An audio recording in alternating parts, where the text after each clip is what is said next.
بات کر رہے ہیں یار، بات یہ ہے کہ جو لوگ اول تو یہ ہے کہ پہلے تو آپ یہ آئیے کہ ابھی تو ایک دو اور آڈیو آنی ہے اور اس میں تو براہ راست وہی صاحب آ جائیں گے، دیکھیے گا اب ان کی آڈیو آئے گی جو تیار ہے، تقریباً کسی وقت بھی لیک ہو جائے گی۔ لیکن جو اس آڈیو کی لیک سے آپ کو یہ اندازہ نہیں ہو رہا ہے کہ کس طرح خواتین جو ہیں وہ عدالتی فیصلوں پہ اثر انداز ہو رہی ہیں، کس طرح آئین اور قانون پہ اثر انداز ہو رہی ہیں، کس طریقے سے پاکستان کے انصاف کے اوپر اثر انداز ہو رہی ہیں۔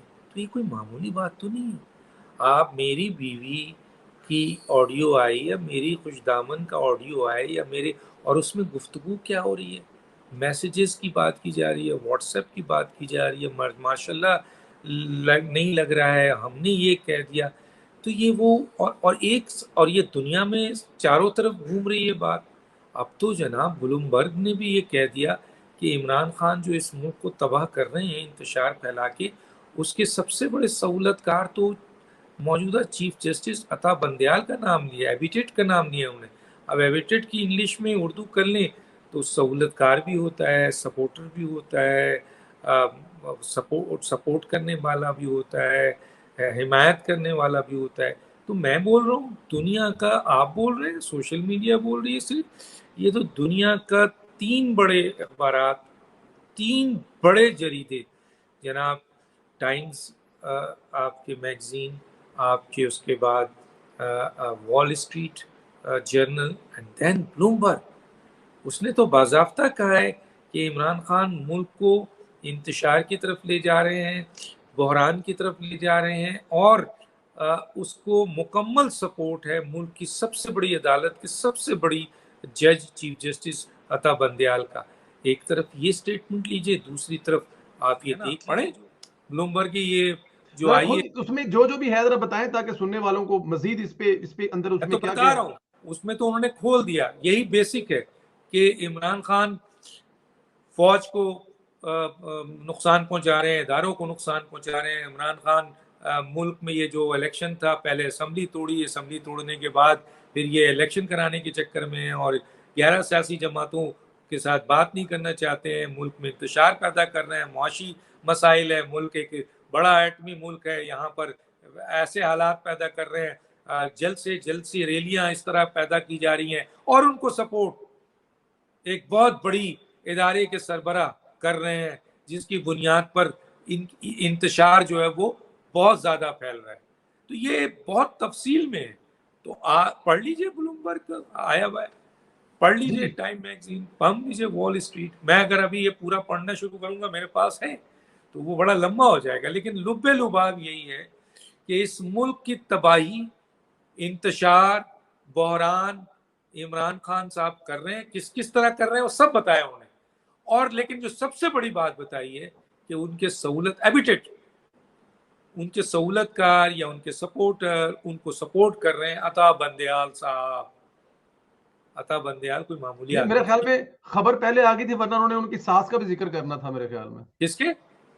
خبر پہلے آ گئی بلومبرگ کی، آڈیو بعد میں آئی، ورنہ ان کی ساس کا بھی ذکر کرنا تھا کہ نہیں تو یہ ساس بھی۔ لنک کر لینا، آپ لنک کر لینا، جی، یہ تو اچھی بات ہوئی کہ یہ مہر الگ لگ گئی۔ تو لنک کر لینا، خوش دامن صاحبہ اور پھر یہ بلومبرگ، تو یہ تو لنک کیجئے بھائی، بہت بڑی بات ہے، اس کو آپ معمولی سی بات نہ لیں کہ دنیا کا بہترین جریدہ، میں اس کی تھوڑا سا آپ کو اس پلیز کا سر، وہ پلیز۔ پڑھ دیتا ہوں تاکہ آپ اس کو دیکھ لیں کہ کیا لکھا ہوا ہے۔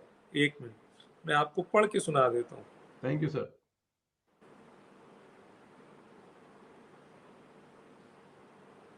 ایسے ایسے حالات پیدا کر دیے ہیں کہ کیا کیا جائے۔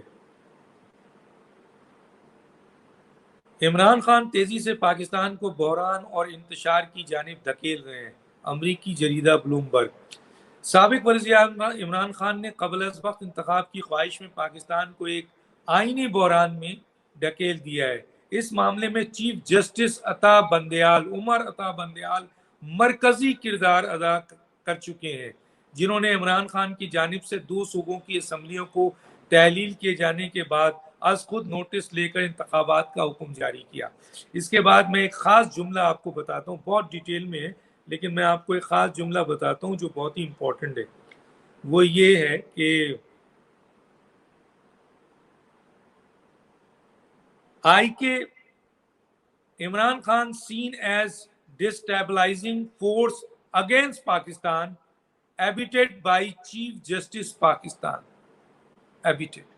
چیف جسٹس پاکستان سہولت کار بنے مدد ان کی مدد سے، اور وہ جو انہوں نے ڈسٹیبلائزنگ فورس کی ہے تو اس کے بارے میں سارا ڈیٹیل ہے اور یہ اب صرف ایک میڈیا میں انٹرنیشنل میڈیا اس کو فوکس کر رہا ہے، بتا رہا ہے کہ کیا ہو رہا ہے کیا ہو رہا ہے. تو اب چاچو اپنی حکومت بچائیں. یہاں پاکستان بچانے کی بات ہو رہی ہے، یہاں مارشاء اللہ لگانے کی بات ہو رہی ہے. کسی صورت میں بس مارشاء اللہ لگ جائے اور کم بخت مارشاء اللہ بھی نہیں لگاتے. معذرت کے ساتھ آپ دیکھیں اسٹیٹمنٹ اور کیا میسیجز ہیں، کیا چیز ہے. فوراً اگر ایک کردار والی ملک میں ہوتے تو اب تک استعفیٰ آ جاتا، لیکن یہاں تو سوال ہی ہے. لیکن کیا اس کے بعد آپ ہاتھ پہ ہاتھ دھرے بیٹھے نہیں لگانے کا؟ انہوں نے ان کو نہیں کہا، گلا کیا ہے ان سے اور ان کو کہا ہے جو جنرل عاصم منیر ہے جی وہ جو ہے مارشاء اللہ بھی نہیں لگاتے. اب دیکھ لیں آپ، ایک تو داماد کورٹ تھا ہمارے پاس پہلے ہوتے تھے، ایک عدلیہ اور عدالت عالیہ جی اور عدالت عظمیٰ. جی تو ان تینوں کو ہم ان دو کو ہم اس طرح نام سے پکارتے تھے.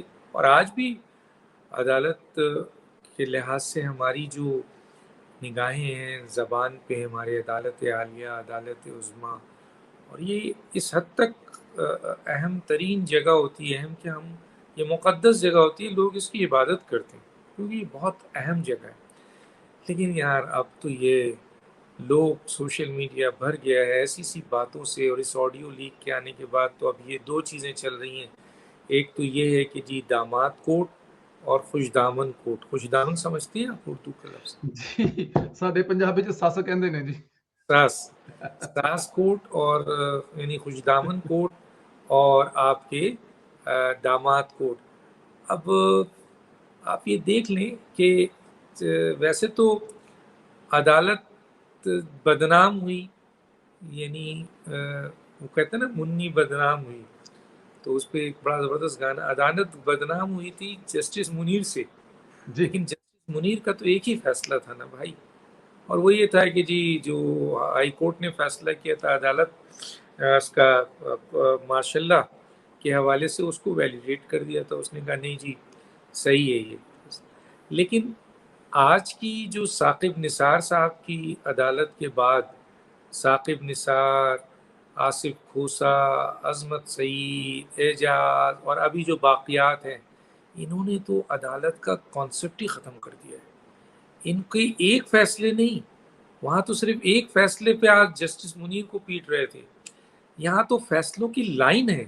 63(1)F 62(1)F کا فیصلہ لے لیں، پاناما فیصلہ لے لیں، اس کے بعد اور جو فیصلے کیے انہوں نے لے لیجیے، شہد کی بوتل کے فیصلے لے لیں. سو موٹو نوٹس کے بارے میں کہا جاتا ہے مفاد عامہ فنڈامنٹل رائٹس، وہ بھی بہت احتیاط سے لینا ہے. یہاں تو ایک بوتل اور ایک ٹرانسفر پہ لے لی جاتی ہے.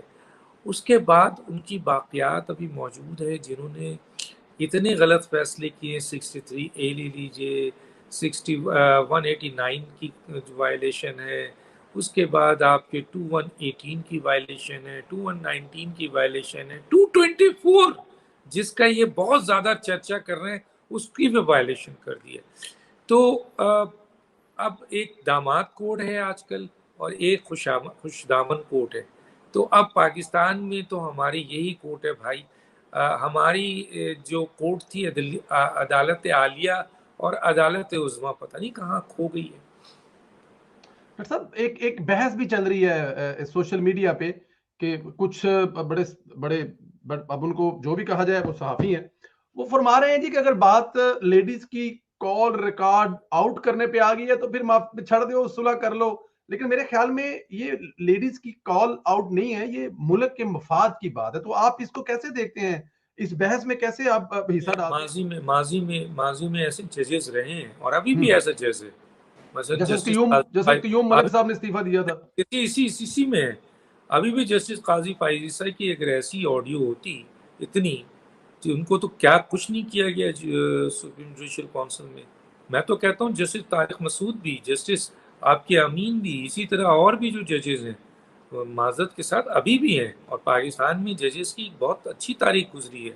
اگر آپ کے کینالسٹ کا آپ دور دیکھ لیں یا اس کے بعد کے جو ججز جسٹس سعید الزماں صدیقی یا ابھی کے وہ جو بھگوان داس تھے جج، وہ لوگ اگر یہ دوراب پٹی بہت، اگر وہ ان کے اوپر مکی، یار جو آدمی ایک فلیٹ میں رہا بیچارہ، وہ جسٹس کارنیلیس کیا کہلاتا ہے ان کا پورا نام، تو وہ ان کی آپ زندگی تو دیکھ لیں. وہ تو کہتے تھے کہ جی میں تو جب میں مقدمات سنتا تھا تو میں تو اخبار بھی نہیں پڑھتا تھا.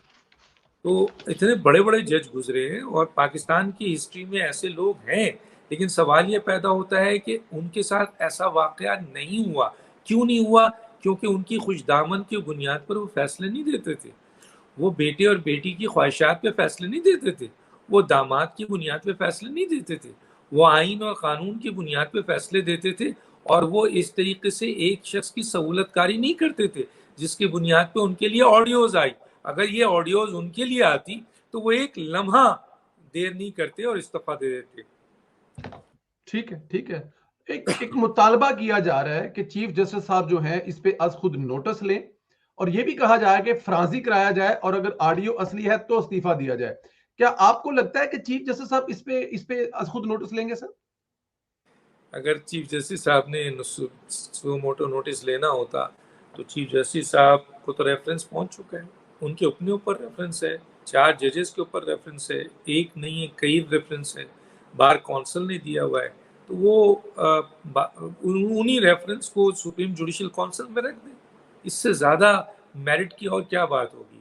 آپ اب ایک نئی آڈیو آئی ہے جس میں براہ راست ان کی انوالومنٹ ہے، ان کی خوش دامن صاحبہ اور یہ طارق رحیم. اس سے پہلے آپ کے طارق رحیم کی بیوی کے سے پہلے طارق رحیم خود اور ان سابق چیف جسٹس کے جو وہ ہیں کیا نام ہے پیر سائیں ثاقب نثار، ان کے ساتھ آڈیو. تو سوال یہ پیدا ہوتا ہے کہ وہ تو کبھی بھی نہیں کریں گے. اگر کرنا ہوتا تو بہت پہلے ہوتا. اب تو 2 ہی صرف چیز رہ جاتی ہے، یا تو 98 کا آرڈر جو 10 ججز کا تھا اس کے اوپر پی ایل ڈی 161 کے تحت جو بقیہ ججز ہیں، خاص طور پہ جو آپ کے 7 ججز ہیں وہاں پہ، اور کیونکہ 2 ججز کا یہ جو وزیر اعظم نے تحفہ دیا تھا کہ چیف جسٹس صاحب کو یہ لیجئے تحفہ، آئین کو توڑا، قانون کو توڑا اور مسکہ لگایا، اس مسکہ نے ان کی ایسی کی تیسی کر دی.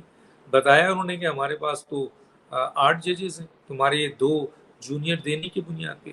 تو یہ تو وزیر اعظم کی اتنی بڑی ان کو تحفہ تھا، اور انہوں نے ٹھیک ٹھاک رکھ کے ان کو مارا ہے. 8 ججز کا رکھ کے قانون کو اڑا دی، مثلا اس کو مار دیا. وہ انکانسٹیٹیوشنل ہے، کانسٹیٹیوشنل ابھی میں اس پہ نہیں جا رہا، لیکن انہوں نے ایک فیصلہ تو کیا نا. اب سوال یہ پیدا ہوتا ہے کہ 2 کے بعد ہے. دیکھیں وہ کبھی بھی نہیں سپریم جوڈیشل کونسلس کو بلائیں گے، کیونکہ اگر وہ بلائیں گے تو سپریم جوڈیشل کونسل کی جو کانسٹیٹیوشن ہے اس میں 3 سینئر ججز ہیں، خود یہ ہیں، اور جب ان کے اوپر الزام ہے تو یہ تو نہیں بیٹھیں گے. اس کا مطلب ہے قاضی پائزیسا لیڈ کریں گے، اس کے بعد جسٹس طارق مسعود ہے، اس کے بعد اعجاز الحسن ہے، اعجاز الحسن پہ بھی الزام ہے، وہ بھی نہیں بیٹھیں گے. اس کے بعد ظاہر ہے جسٹس امین ہے. اب سوال یہ پیدا ہوگا، یا دوسرے جج ہیں، اس کے علاوہ آپ کے لاہور ہائی کورٹ کے چیف جسٹس اور آپ کے چیف جسٹس آپ کے سندھ کے بیٹھیں گے. تو آپ جب یہ بیٹھیں گے تو سوچیں اس میں کتنا میرٹ کی چیزیں سامنے آئیں گی اور سب چیزیں نکل آئیں گی. اور یہ ساری چیزیں جب باہر آئیں گی تو اس میں تو پھر بہت بڑا نقصان ہوگا. جو یہ فیصلہ کرے گا کہ سپریم جوڈیشل کونسل کا اجلاس، تو وہ تو کبھی نہیں ملائیں گے. تو اب جسٹس طارق اور جسٹس قاضی فائز عیسیٰ پہ اور 7 ججز پہ یہ ذمہ داری ہے کہ وہ 1998 کے اس فیصلے کو سامنے رکھ کر سپریم کورٹ کو بچائیں، لے کے آئیں، کسی کے ساتھ ناانصافی نہیں کریں، سپریم جوڈیشل کونسل کا اجلاس بلا لیں. دوسرا، پاکستان کی پارلیمنٹ نے ایک قانون بنا دیا ہے اور وہ قانون نوٹیفائی ہو گیا ہے. چنانچہ نوٹیفائی ہونے کا مطلب یہ ہے کہ انہوں نے جو 8 ججز کو بٹھا کر اس کو سسپینڈ کیا تھا اس کو ایکسیپٹ نہیں کیا پارلیمنٹ نے اس کو نوٹیفائی کر دیا. تو اس نوٹیفیکیشن کی بنیاد پر یہ 2 ججز جو جسٹس طارق مسعود ہیں، جسٹس قاضی فائز عیسیٰ، کیونکہ تیسرے جج تو کبھی بھی نہیں بیٹھیں گے اس کمیٹی میں، کیونکہ انہوں نے تو یہ اس کو ٹرن ڈاؤن کیا ہے، تو کم از کم یہ 2 سینئر جج بیٹھ کر سپریم کورٹ کو بچائیں اور ایک قانون بنائیں، اس قانون کا سہارا لے کر ایک سپریم جوڈیشل کونسل کا اجلاس بلائیں، ایک فل کورٹ کا اجلاس بلائیں اور فیصلے کریں۔ اور ہم نہیں کہتے کہ یہ آڈیو سچی ہے، یہ غلط ہے، آڈیو غلط ہے، یہ سچ ہے، اس کا فیصلہ سپریم جوڈیشل کونسل میں انویسٹیگیشن کے بعد ہوگا، فورنسک ہو جائے گی۔ اور جو لیک کر رہا ہے وہ یہ کہتے ہیں، چاروں طرف سے یہ خبر ہے، یہ پوری فورنسک ہوئی ہوئی ہے۔ اب تیسری چیز آتی ہے اس حکومت کی،